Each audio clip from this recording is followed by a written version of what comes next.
është duke u masakruar politikisht. Janë duke i bërë pa drejtësi. Akuzat nuk qëndrojnë. Unë politikisht, Alfred, nuk ja jap shkelmen e fundit për të arzuar. Unë kisha vënë bas mandatin tim, ashtu siç duhet bënit të gjithë ju që presupozohet që ishit krahu i Veliajt. Duhet të jepnit mandatet dhe të mos e votonit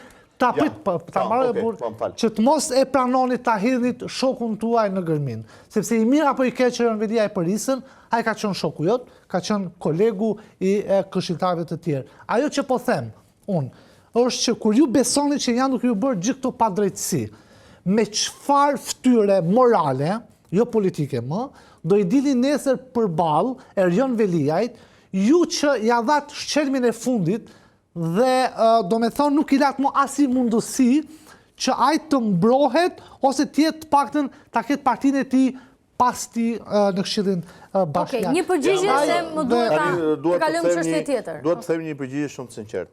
Sa për tha zotëria që unë kam qenë në protestën. Për para spagut aty e menduam për të qenë në mbështetje. Kam qenë edhe unë për t'ju parë. Për të qenë në mbështetje të Erionit. Jo, s'keni qenë në mbështetje të Erionit, po nejse. Keni qenë kundër prokurorës, unë e kam parë me sytë e mi. Atë mendohet ti siç duash, unë s'kam folur në kundër drejtësisë, flas asnjëherë kundër. Ti ke zonë rrugën në makinës atje. Po atë mendohet ti më zotëri dash. Kam video mo Alfred, se kam qenë aty. Unë jam i ndërgjegjshëm atë që kam. Kam qenë aty. Tani,